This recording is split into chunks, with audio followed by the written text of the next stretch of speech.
Satisfactory. First-person Factorio isn't the worst way to define satisfactory, but Coffee Stain Studios' Factory Sandbox has plenty of distinctions. Set on an alien planet that must be colonized, the world is handcrafted and not procedurally generated. You can choose a starting location like the grasslands or rocky desert, thus influencing starting resources and your approach to building. Combat is present but not a major focus.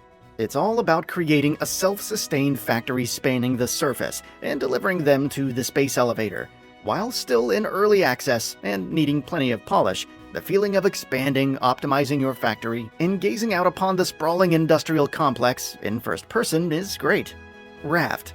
Imagine Minecraft, but adrift at sea on a raft. A hook and your wits are essential for survival, whether it's finding food or gathering passing debris. Various reefs and islands can provide resources. And as you expand on the raft, you'll unlock different gear and weapons to fight off enemies like man-eating sharks. What makes Raft so incredible is the sheer sense of adventure. You have some agency over what can be collected, like simply dropping anchor or sailing in a particular direction in hopes of hitting land. But otherwise, you're making do with whatever's available. Throw in co-op for even more chaos. It's currently in early access and still has a ways to go, but this is a compelling survival sandbox title that rewards exploration as much as ingenuity.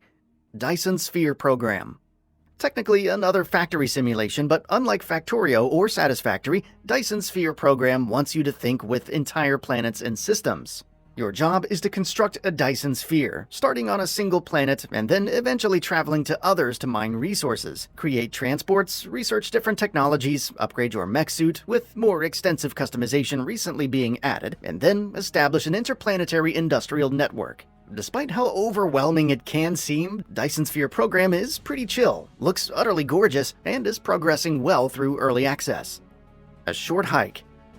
Take the cutesy yet relatable villagers of Animal Crossing, mix in some retro-esque 3D visuals and relaxing gameplay, and you get a short hike. Think of it as a much comfier version of Celeste. As a young bird named Claire, your task is to travel through the parks and winding trails to reach Hawk Peak, an adaptive soundtrack that changes based on the weather, various side quests and activities like fishing and beach stickball, collectibles, and much more all liven up the experience in different fresh ways. It's short, and not a massive open world that demands sinking hours upon hours of your time, but the experience will stay with you. Alba, a wildlife adventure.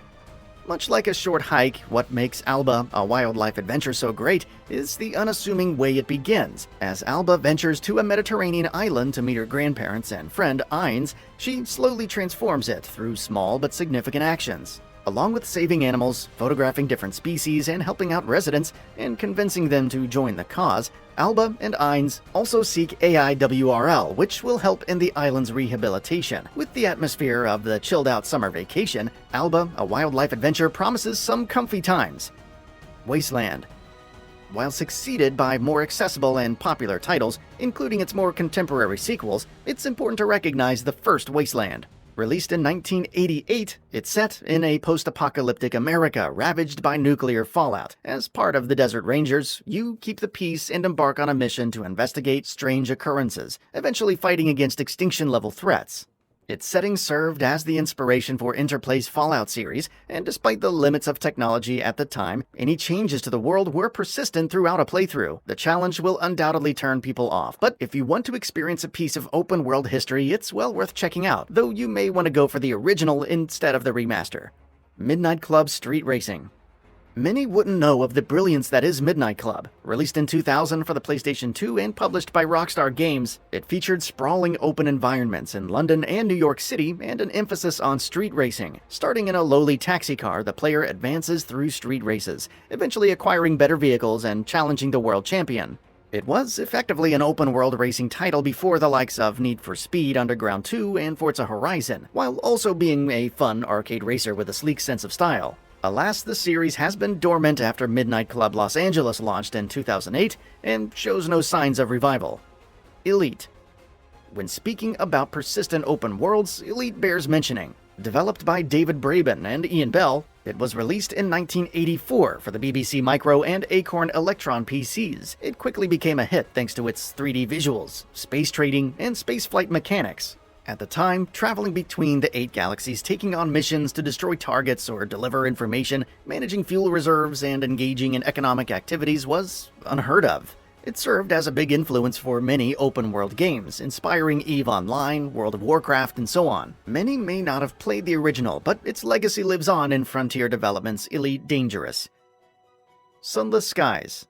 Set in a fallen London universe, Failbetter's Sunless Skies is a gothic horror role-playing title with a persistent open world. Create and customize your character, hire officers, and embark on a space-traveling locomotive. This is no whimsical journey though, as players encounter space pirates, Lovecraftian horrors, and much more. Managing fuel and supplies is also important, and your crew's morale can also be affected by constant exposure to horrors. Will you make a fortune, explore various mysteries, or learn the truth about what's killing the universe's stars? The choice is up to you, and Sunless Skies backs it up with compelling writing, incredible stories, and more than its fair share of horrors. Ghostwire Tokyo.